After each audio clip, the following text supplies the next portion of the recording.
दोस्तों, आज से आप किसी भी चीज़ के बारे में चिंता करना छोड़ देंगे।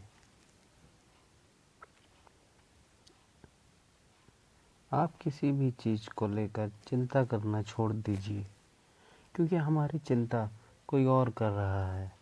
इसलिए आप चिंता छोड़ उस काम पर पूरा फोकस लगा दीजिए जिसे आप अपने जीवन को बेहतर बनाने के लिए करना चाहते हैं।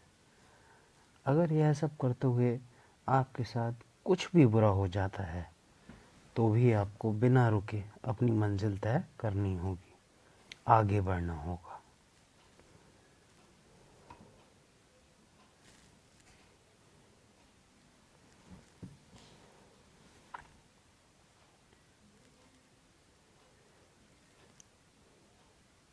क्योंकि हमारे साथ जो कुछ भी बुरा या अच्छा होता है, यह सब कुछ पहले से ही तय होता है। इसलिए इस बारे में चिंता करके आप अपना केवल समय बर्बाद करेंगे और कुछ नहीं। भलाई हमारी इसी में है कि हमें बिना परेशान हुए अपने बहुमूल्य काम को तय सीमा पर पूरा कर लेना चाहिए।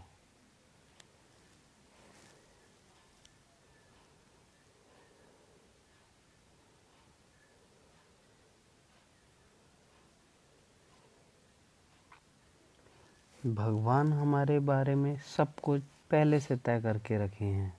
बस हमें चिंता छोड़ लगातार प्रयास करते रहना चाहिए। अतः में हमें जो मिलना है वह मिल जाएगा।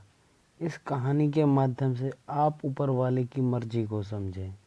दो लड़के एक आश्रम में काम करते थे। वे दोनों अपने गुरु की दिन रात सेवा करते थे।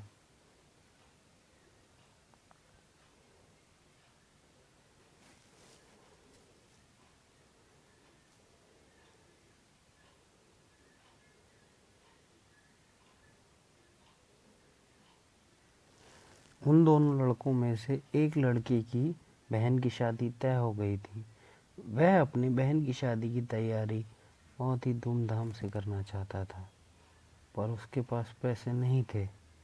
उनकी स्थिति उनके गुरु बहुत अच्छे से जानते थे, पर वो भी उनकी मदद नहीं की है। सिवाय जब दोनों लड़के गांव जाने के लिए तैयार हुए तो गुरु ने उस लड़के को 5 अनार दिए जिसकी बहन की शादी थी।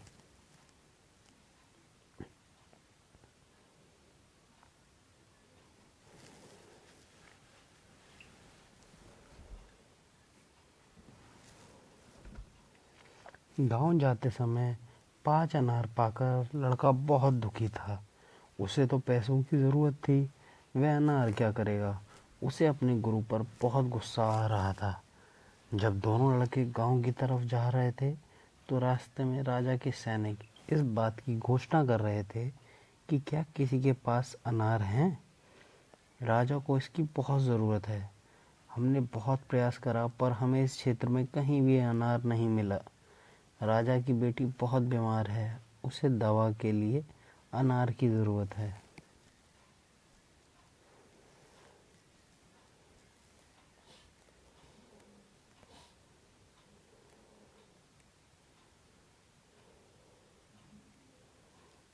दोनों लड़कों ने सोचा, हमें अनार की कोई ज़रूरत नहीं है। यह अनार हम राजा को दे देंगे और उनकी बेटी का अच्छा इलाज हो जाएगा। दोनों लड़कों ने अनार होने की बात सैनिक को बताई। सैनिक उन दोनों लड़कों को लेकर राजमहल पहुंचे और लड़कों ने अनार राजा को सौंप दिया।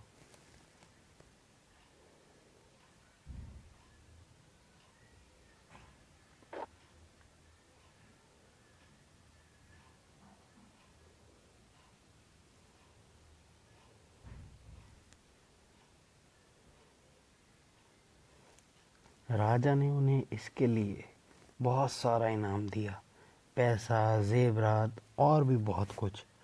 उस लड़के की बहन की शादी बहुत धूमधाम से हो गई। अब उस लड़के को इस बात पर बहुत अफसोस हो रहा था कि वह बिना सोचे समझे अपने गुरु को कोस रहा था और उन्हें भला बुरा कह रहा था।